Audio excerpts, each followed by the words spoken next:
मेरा नाम डॉक्टर गजल है और आप देख रहे हैं मेरा YouTube channel GR life book. जिंदगी में हर इंसान एक ऐसे मरहले से गुजरता है जहां वो खुद को कमजोर महसूस करता है, खास तौर पर उस दवाजी जिंदगी में। न वो किसी से बात कर पाता है, न ही हल तलाश कर पाता है। यही खामोशी आहिस्ता आहिस्ता रिश्तों को कमजोर कर देती है। अगर आप भी उस खामोश मसले का हल चाहते हैं और अपनी जिंदगी में दोबारा एतमाद लाना चाहते हैं तो उस वीडियो को एंड तक जरूर देखें। मेरे चैनल को लाइक, कमेंट एंड सब्सक्राइब जरूर करें। तो चलती हूँ आज की असल वीडियो की तरफ। आज मैं एक ऐसे मौजू पर बात करने जा रही हूँ जिसके बारे में अक्सर लोग सोचते तो हैं मगर खुलकर बात कम करते हैं। क्या आपने कभी ये सोचा है कि गुर्बत के लम्हात में एक औरत को बोसा लेने का कौन सा अंदाज ज़्यादा पसंद आता है? क्या सिर्फ बोसा काफ़ी होता है या उसके पीछे भी कोई एहसास, कोई तरीका और कोई समझ ज़रूरी होती है? आज मैं इसी मौजू को निहायत शाइस्तगी, एहतराम और सादा अंदाज में समझने की कोशिश करूंगी। सबसे पहले ये जानना ज़रूरी है कि बोसा सिर्फ एक अमल नहीं बल्कि एक एहसास है। ये मोहब्बत, तवज्जो और क़ुर्बत का इजहार होता है। औरत के लिए बोसा सिर्फ जिस्मानी चीज़ नहीं होता बल्कि इसके ज़रिए वो अपने शरीके हयात के जज्बात को महसूस करती है। अक्सर ख़वातीन को नरमी और आहिस्तगी पसंद होती है। तेज़ या जल्दबाजी में लिया गया बोसा उन्हें ज़्यादा मुतासिर नहीं करता बल्कि बाज़ औक़ात नागवार भी महसूस हो सकता है। इसके बरक्स जब बोसा आहिस्ता और एहसास के साथ लिया जाए तो वो ज़्यादा खुशगवार लगता है।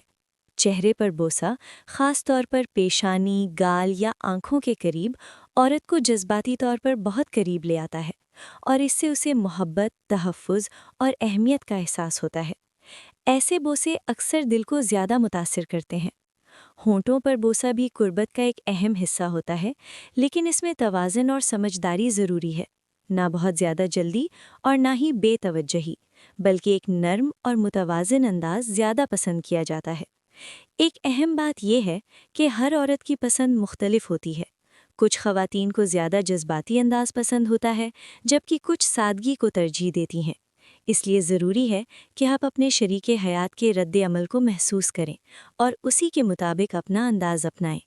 क़ुर्बत के दौरान बोसा लेने में तवज्जो बहुत अहम होती है। अगर आप पूरे ध्यान के साथ अपने शरीके हयात की तरफ मुतवज्जे हों, उसके तासुरात को समझें और उसके एहसासात का ख्याल रखें तो ये चीज़ उसके लिए बहुत मानी रखती है। प्यार भरे अल्फाज भी बोसे के साथ एक खूबसूरत असर पैदा करते हैं। अगर आप नर्म लहजे में तारीफ़ करें या मोहब्बत का इजहार करें तो ये माहौल को मज़ीद खुशगवार बना देता है। बहुत सी ख़वातीन के लिए ये छोटी छोटी बातें बहुत बड़ी अहमियत रखती हैं। ये भी ज़रूरी है कि वक्त और मौके का ख्याल रखा जाए। अगर औरत थकी हुई हो, परेशान हो या ज़हनी दबाव में हो तो वो उस लम्हे में दिलचस्पी महसूस नहीं करेगी। इसलिए उसके मिजाज को समझना और मुनासिब वक्त का इंतखाब करना बहुत ज़रूरी है। एतमाद और सुकून का एहसास भी बहुत अहम होता है। जब औरत को यकीन हो कि उसका शरीके हयात उसकी इज़्ज़त करता है और उसकी हदूद का ख्याल रखता है तो वो ज़्यादा आरामदेह और खुश महसूस करती है। एक और अहम पहलू सब्र है।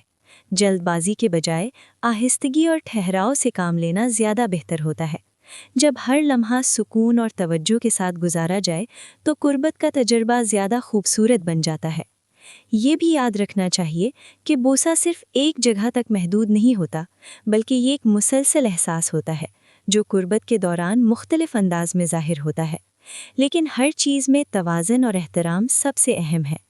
सबसे बुनियादी उसूल ये है कि हर चीज़ बाहमी रज़ामंदी से हो। अगर किसी भी लम्हे औरत को झिझक या नागवारी महसूस हो तो उसका एहतराम करना ज़रूरी है। यही एक सेहतमंद और मजबूत ताल्लुक़ की पहचान है। आखिर में यही कहा जा सकता है कि औरत को बोसा लेने में सबसे ज़्यादा नरमी, तवज्जो और खुलूस पसंद होता है। जब ये तीनों चीज़ें मौजूद हों तो एक सादा सा बोसा भी बहुत ख़ास बन जाता है। इख्तितामिया यही है कि मोहब्बत में एहतराम और एहसास सबसे बड़ी ताकत होते हैं। मैं आप दोस्तों की रहनुमाई के लिए अच्छी मालूमात वाली वीडियोस लेकर आती हूँ, तो आप दोस्तों को चाहिए कि मेरी हौसला अफजाई के लिए मेरे चैनल को लाइक, कमेंट और सब्सक्राइब ज़रूर करें और कमेंट में ये ज़रूर बताएं कि आप मेरी वीडियो कहाँ से देख रहे हैं।